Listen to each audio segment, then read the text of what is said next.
And this is Roundtable with our guests this week. We're joined by Philip Selway, Shames, Charlie Steen, and from Jockstrap, Georgia Ellery are here reviewing a selection of records with one or two big names this week, starting with this from PJ Harvey.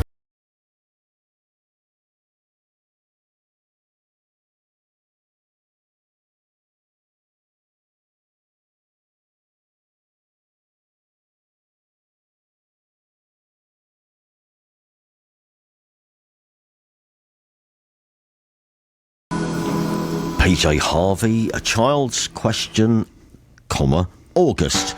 It's on Partisan Records. It arrived yesterday along with the announcement of her next album, her 10th studio LP, which is coming later in the year, July, I think.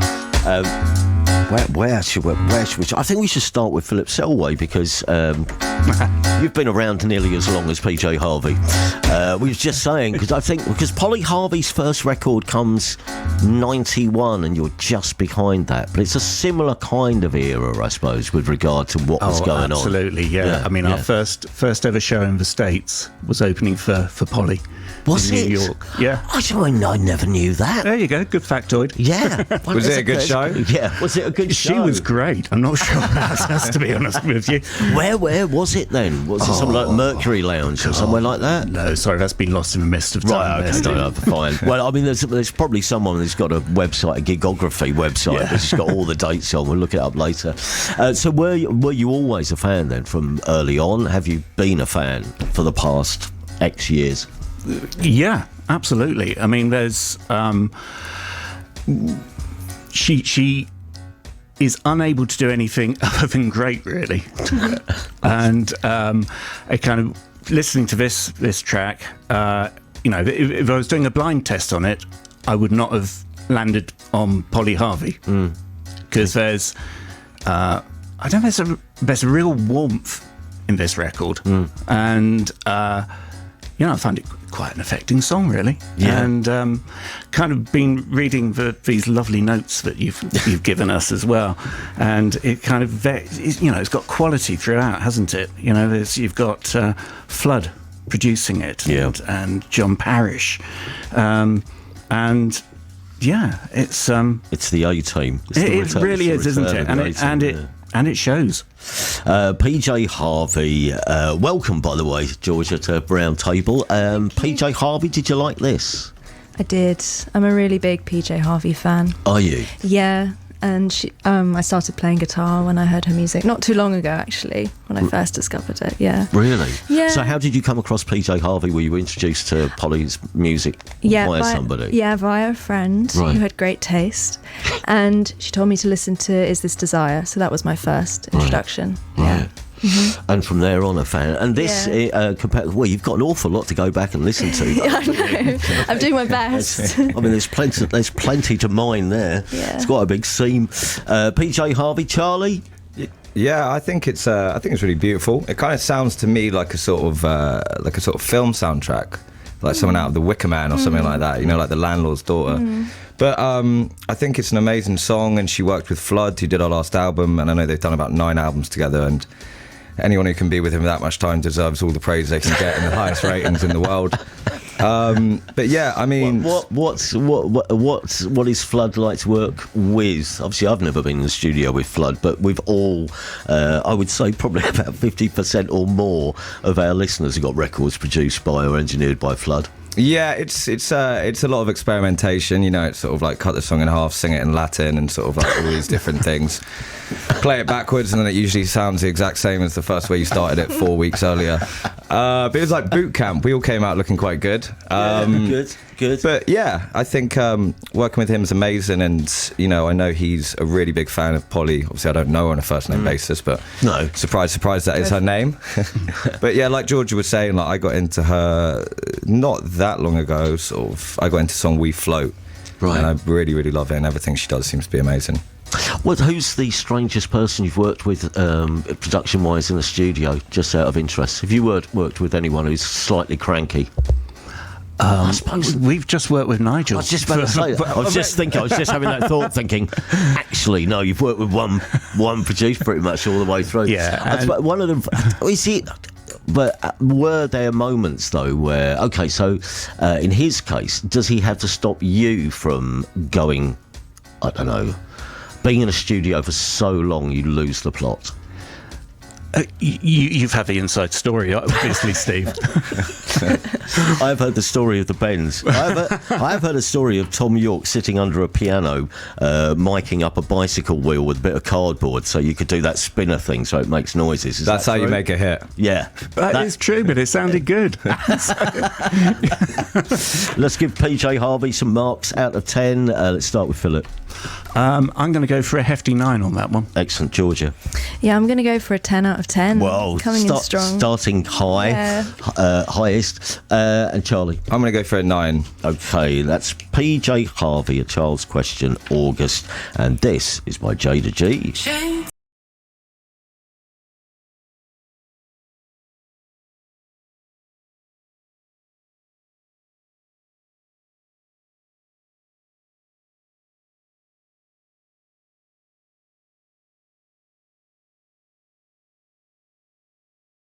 Jada Scars, it's called. It's George's turn to start. So if you recently got into PJ Harvey, what was the sort of music that you grew up with, though? Because you trained, didn't you, in music at one point? Yeah, I studied classical violin, and then I went to Guildhall and studied jazz violin. Did you? Yeah. Did you? When did you first pick up an instrument? Probably when I was 5. Right. So very because early. you wanted to, or because it was lying around, or because somebody bought you one? No, because my mum bought me one and Right. she wanted me to. Right. That is why. Yeah. Right. And you didn't rebel at any point and go, do you know what? No, I don't fancy this. I did my fair share of rebelling against practicing, but Right. something about it, I couldn't sort of give it up. So. Who was key, say, in your teens to being a musical inspiration, maybe that lasts even now? You know, I did a lot of exploring and like discovering new music when I moved to London when I was like 18. So when I was like a teenager, it was quite insular, and like I played a lot of classical music, and I listened to a lot of jazz music. My dad played a lot of jazz music to me, and then what I discovered was like sort of like house music on SoundCloud. So I really liked raving when I was younger, but I also liked playing classical music. So, and it's all that. Does that kind of make sense of what Jockstrap has become then, or is, because there are so many touchstones? I think so, yeah. And I think Taylor also loves to like mould all of his influences together like I do, yeah. Excellent. We'll mention the album, which has been out a while, later on in the programme. We should do some reviewing though before we run out of time. Jada G, did you like that? I did. It sounded like the beginning of summer. It's like a club banger. The album narrative does sound really interesting and personal and sounds like a real tribute. So I'm intrigued to hear it in full.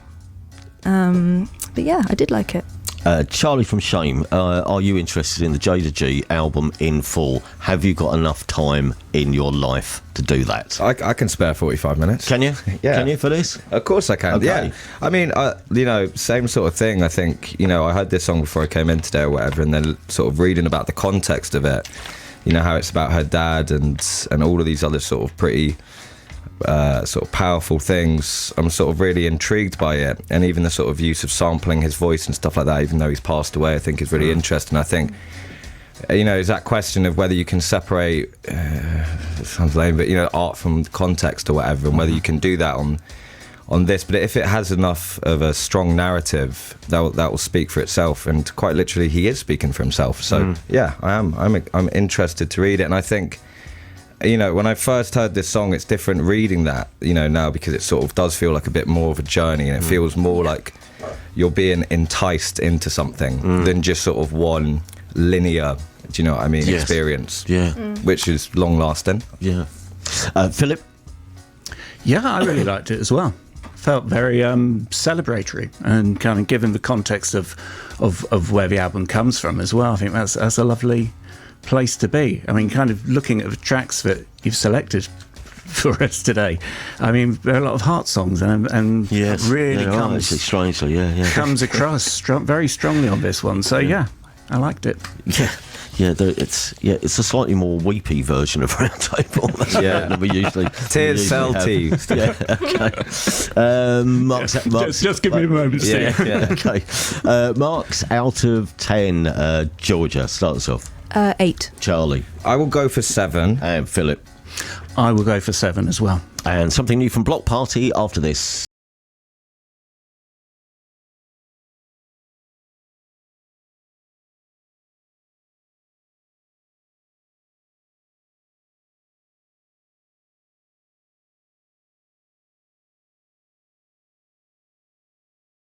My life.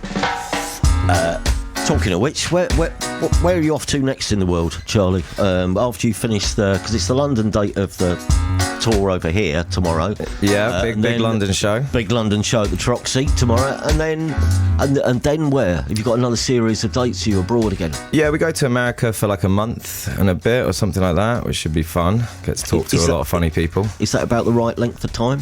Month and a bit? Yeah, the longest we ever spent there was 6 weeks, and then after that, you sort of, there's a lot of gratuity there. Is one way to put it, or whatever. You sort of get tired of everyone smiling so much, and you sort of miss the rain and things like that, and baked beans. But no, I mean, we really love it over there, and also it's like anyone who goes over there, it's more so about going to the more interesting places. Sort of like, I don't know, like Asheville, or sort of places that are a bit more tucked away. But I don't know why. I can just imagine Shame at a truck stop, though. I imagine you come back. Everyone comes back with a 10-gallon hat. Yeah, we'll give you a good price, Steve. Thank you very much. Yeah, that's I'm all a good haggler, though. Just to warn you. So are they. What do you think of that Block Party single, High Life? Did you like that? It's all about the bass line. Yeah, I mean, I think there's quite a lot going on. There's like a lot of layers to it. It's pretty funky. There's a lot of things, a lot of percussion. It's not. I think I enjoyed it more the second time I listened to it when I just listened to it now. But yeah, and I think it's optimistic and it's happy. And we were saying, there's a lot of songs at the moment which are quite sad. So I appreciate that being around. But yeah, I mean, they're a great band, and they're sort of like a sort of legacy band, aren't they, as well, even though they haven't been around for that long in the scale of legacy acts. I think they definitely influenced a lot of people's teenagers and a lot of people to go into bands. Yes. So yeah, a lot of respect to them. Sorry, the mention of the word funky always reminds me of a story I was told about one of my favourite punk bands when I was in my teens, and later on down there, some years later, I think it was one of the band. I think it might have been the drummer was telling me they were in rehearsals once, and the drummer from the Lurkers, it was called Esso. His specialist style was what he called the one beat. It was just. It was basically this, but he tried out a slightly different drum beat in rehearsal one day, and the guitarist of the band, Pete Stride, just turned round scornfully and went, "It's a bit funky," dripping with scorn. Philip, what do you think? Block Party, Yeah. funky good or funky bad? Well, the years fall away from it. Listening to it, it's kind of that feels like kind of classic Block Party to me. Yeah. And rhythm section's fantastic. That's I've been kind of doing my table grooving here. I like the line. What was the line in it? It's a lifeline for these dark times, and that kind of song feels as though it's reaching out to try and do that. So Excellent. Georgia? Yeah, it was good. Funky in a good way. Good. I like the effort. Not really for me.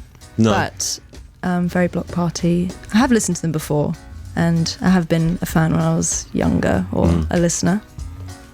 But yeah, it's good. Okay. Marks out of 10 then. Charlie, starts off. I kind of want. Can I do like points? Can I go halfway? I kind of maybe a 6.5 or something like that. Yeah, what, 6.5? 6.5. Yes, you can do that. Okay, cool. Yeah, that's absolutely fine. And Philip? I will go for a 7 on that one. Okay, and Georgia? 6. Right, one more before the news. And this is a song which we ended one of the shows earlier on in the week with this. It's by Lambrini Girls. And this is Lads, Lads, Lads.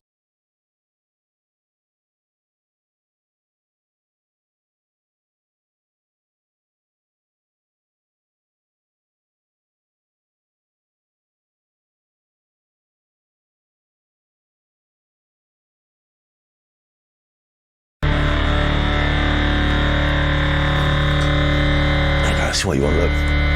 It's nearly 20 seconds of feedback at the end of that. There you go. Such a final dab line. That's still going. Lambrini Girls, who are playing, a series of festivals. There are You Listening in Reading, Great Escape in Brighton. Notice they're also doing the Arts Centre in Norwich later on I think in June. Wasn't that one of the... Did you do the Norwich Arts Centre as part of the Independent Venue Week? Because everywhere we went on Independent Venue Week, you'd been there the day before, or we're going there the day afterwards. Absolutely. I think. And then there was one night where we were both in Stockton together, but at different venues. Yeah, everybody came to see you rather than me. That's not true. How was your Independent Venue Week tour, though? Because I know you were a champion. Obviously, you were an ambassador this year for IVW. How was it? It was a good week. Absolutely, yeah. I mean, it's always an incredible week, and this year is particularly kind of poignant because it was the 10th year anniversary, and with Sybil Bell who set it all up. It's just watching it grow over that decade, and then watching it come, re-emerge after the pandemic as well. It does what it should, and it is a celebration of all those venues and all the people who run them, it being the lifeblood of music. And places which, give stages to bands like that, certainly. Lambrini Girls, how did you get on with that? Did you like it? I did. Yeah. It's put me back quite a few years. Before the day that Radiohead were Radiohead, we were called On a Friday, and we had a song called The Lads. Did you? Yep. Which is actually kind of similar kind of topic going on, but not anywhere near as visceral as this one. I mean, it's really uncompromising. I was looking forward to those demos. It's kind of really, really uncompromising, this one, and I think we've all met that particular character in the song. Absolutely. Yeah. And yes, it's they kind of they've managed to do that aural equivalent of testosterone flying off this one. As also kind of Cat Jack's drums on it. Fantastic. It's my favourite kind of drumming. Is it? Yeah, absolutely. There you go. I mean, that's worth some marks for a start. Yeah. It's my favourite drumming. Georgia, what did you think? I'm surrounded by lads. Yes, you are. Sorry. Nice ones. Some serious energy, I wrote. And I wish that we heard the swear words, because they had, wanted to hear that part of it. Not on the radio, though. And they sound angry, and it's got a real drive, and I would be too if I were in a pub and that altercation had happened. Charlie? Yeah, we met this band, Lambrini Girls. We played with them in Brighton. It was one of our worst shows ever, but they were really good. They were way better than us. And the crowd was crazy for it as well, and I'd sort of definitely recommend anyone who listens to it to go and see them. But yeah, I mean, it's pretty straightforward. It's pretty straight to the point. It's kind of sort of reminding me, like, melodically or rhythmically with the vocals, sort of like Amble and the Sniffers or something like that. It's pretty direct. It's sort of straight to the point, isn't it? Yeah. Marks out of 10. Philip? Oh, tell you, the drumming pushes it up to an 8 for me. Okay. Georgia? 7. Charlie? I'll go 7 as well. You're listening to Roundtable. That was Lambrini Girls and Lads, and we'll be back with that new Foo Fighters track, which landed earlier in the week after this news.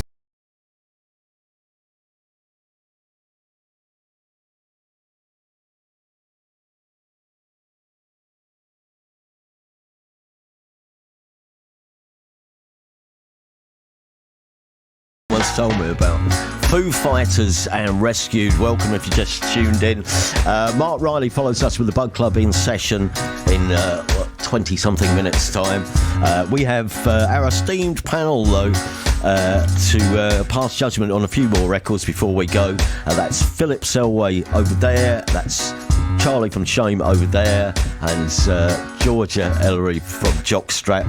your turn to start. I was going to make a comment about Foo Fighters being stadium rock, just so I could tenuously segue into the fact that you're playing a stadium in the summer. Oh my God, we are. Yeah. So you're on one of the bills with Blur. Yeah. That's the phone call to get. Do you? What did the agent phone or email and say, by the way, got some news? Well, it was our fantastic manager that actually set that up for us. Was it? Yeah. I mean, I know. definitely earn whatever percentage they get. Earned it. Yeah. Really excited about that one. Can't believe it. I'll invite my grandma, I guess, and the whole family. So, playing at Wembley. And how old? 25? I mean, I know it doesn't legitimise what you do, but in a way it legitimises what you do. Oh, it does. To people. Completely. Yeah. It's I would have never have expected it. Yeah. Foo Fighters, did you like that? Yeah, I really did like this track. It was super nostalgic sound, and the anthemic chorus was great. Wanted to sing along. And just hearing the context about before this album was written, can really now really hear the rage and the sorrow in the music. It really comes through. So, Charlie? Yeah, I really like it. I mean, it's sort of like Foo Fighters do. You sort of feel like an American for sort of 4.5 minutes. That sort of... I do know what you mean, yeah. That sort of like cracking open a can of Bud Light with the sort of jet planes flying over you with all the colours and stuff like that, and getting in your truck and sort of everything's going to be A-OK. But when I was a teenager, like I used to get, the first time I was getting drunk, I would sort of shadow box to the Pretender when I'd be sort of walking home from not from a pub, from a park. But and we recently covered that song when we put out the album. We did some installs, and it kind of makes you realise how sort of good the songwriting is. It doesn't sort of get boring at any point, and it keeps going. And also the power and the sort of amount of stamina you need to deliver those vocals, and especially you can see it in this, like it's sort of like a trait that runs throughout. But yeah, I mean, it's again sort of a very heavy context to be talking about, and I think it's something that's important to celebrate and something to discuss. And I think that's great. Philip, you were saying while we were just getting into in and out of the news that you met Taylor Hawkins as far back as his days with Alanis Morissette. Yeah, well, it was a tour where we were opening for Alanis Morissette. So this would have been back in about 95 or so. And yes, Taylor was kind of like fresh out of the blocks at the time, but just this incredibly vibrant playing, just this real personality, which that stayed in his playing. I mean, really. The legends obviously live on, but I mean, I don't know as a band how you really, and as people, how you cope and move on after the death of someone who becomes, it's not just a bandmate, it's a friend. So it's obviously going to run through this new record, I guess. Yeah, and actually I like the way that Dave Grohl has very, he doesn't pull his punches in his lyrics here. He doesn't dress it up in any way. And yes, I find that very powerful, and it's odd hearing the Foos without Taylor's drumming, but there's Dave Grohl drumming. It'll do. Foo Fighters and Rescued marks out of 10. Georgia, start us off. 7. And Charlie? I'll go 8. 8. Philip? I'm going 8. 8. Right, this.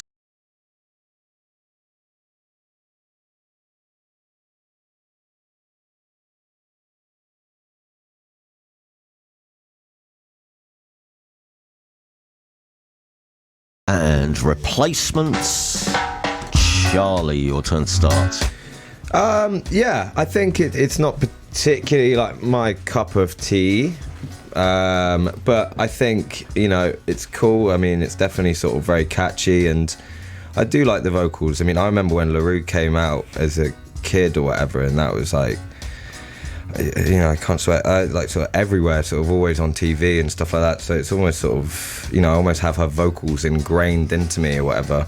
But Yeah, I mean, I think it's sort of, it's very well produced. It seems like, Chromeo seems to do a lot of good with all the charities and stuff, raising over $150,000 for this quarantine thing, and that's already cool and helping out the touring industry and stuff.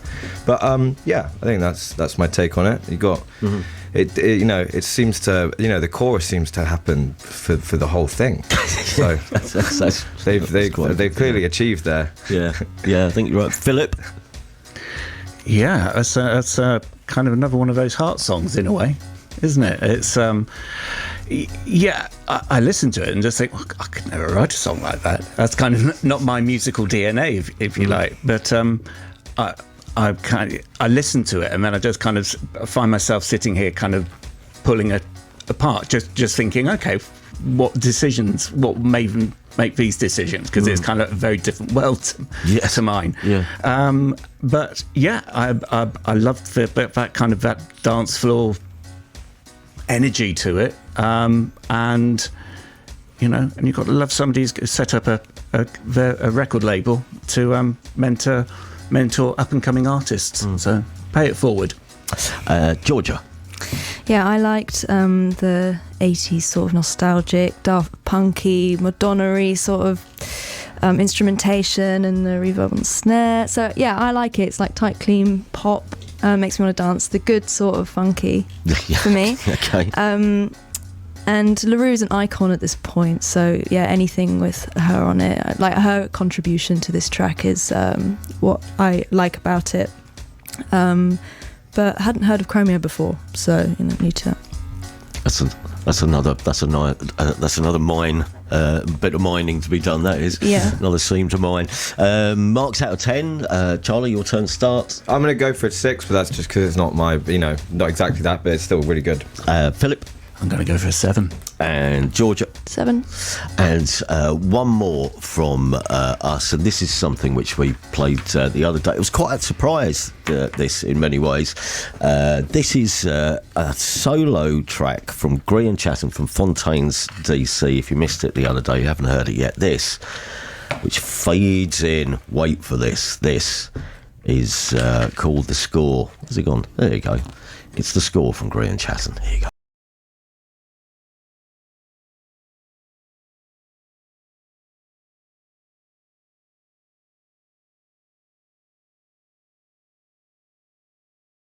The end of that. Grian Chatham, and that's called The Score. Philip, your turn to start. Did you like that? Please say you did. Yeah, where does he find the time?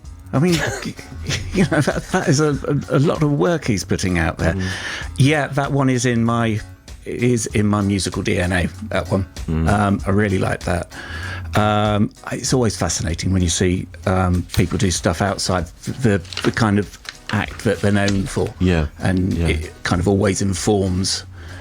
You see a bit more where they lie in that kind of ensemble, and get that off this one. Yeah, it's a lovely song. It does feel like you're getting more of an insight, doesn't it? Yeah. Into Grian as a person. Yes, absolutely. Yeah, absolutely. Yeah. I don't know if he's touring this, but I mean, that song, I think, live will be amazing. Yeah. Georgia, did you like it? Yeah, I loved this immediately, and the sub bass at the beginning, and then the acoustic guitars came in. It was lovely to my ears, and I love his voice so much. It's like so clear, no vibrato. Sounds like Nick Drake, or it's just like the voice. Really nice, and enjoyed the electronics and drums. I would like to hear it live too.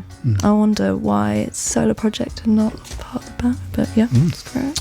I don't know. I mean, there was a moment where they're all living in different parts of the world. So, right. Charlie, should we declare an interest here in that? Grian a bit. Yeah, Grian's a good mate of mine. I mean, like you say, Phil, I don't know where he finds the time either. Slightly annoying. I saw him the other day, and it's like, slow down. Give it to the rest of us. But no, I mean, it's an amazing song, and it's sort of, I heard it the other day as well. And it's really, really beautiful, and I think one of his qualities is how hard he works. And every time, if I see him or I go around to his or whatever, he always has a guitar there. If we go back somewhere, it's always playing. And I think you can hear that even in the way he sings. You know, he can project his way in a voice. He can project his voice in a way that I'm very envious of almost. And I think it only comes from that level of when you're naturally projecting over an acoustic instrument. You can hold your own and have your sort of personality come through, because it's usually about, you know, capturing the sort of the audience who's immediately around you, you know, like your friends and stuff after the pub or in the pub.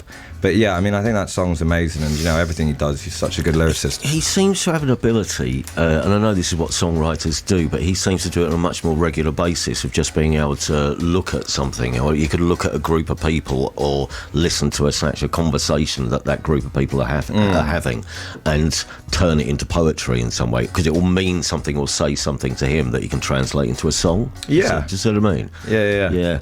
But yeah, stop it. Yeah. Graham Chatton and the score, and the scores for the score are. It's from this corner of the judges' table. Yeah. It is 9. 9, Georgia. Yeah, 9 for me too. Yeah. 9. I'm going to give Grian a 10. Yeah, you can buy me a pint tomorrow. Thank you very much to our guests. There's loads to investigate, of course. Philip's album, the latest solo album, Strange Dance, is out now on Bella Union Records. Dates starting on May the 15th in Glasgow. There's the Brudenell, the lovely Brudenell Social Club on the 16th of May. Union Chapel in London, Bristol, Birmingham, the Hare and Hounds, one of the venues we went to on Independent Venue Week tour. And then Manchester Gorilla. Also, there's some Jockstrap dates during the summer, and a gig at the Wide Awake Festival, an appearance there. Also in May, the album I Love You Jennifer B is out now, and Shame, if you happen to be on holiday in America, go and catch them there. They're at the Troxy tomorrow night, and if you haven't got it, Food for Worms is the current Shame album, and it's excellent. Thank you very much, everybody, for listening. We'll be back tomorrow. It's 2003 Day. I'll be back tonight at midnight with our New Music Fix playlist. That set of marks means that we have joint winners this week, both with 28 points and both on the same label, Partisan Records. We started with PJ Harvey, A Child's Question, August, which is winner 1, and that's Graham Chatton's winner 2. The score will play both of those next week on the programme. That's it. That's us done. Stay tuned for more.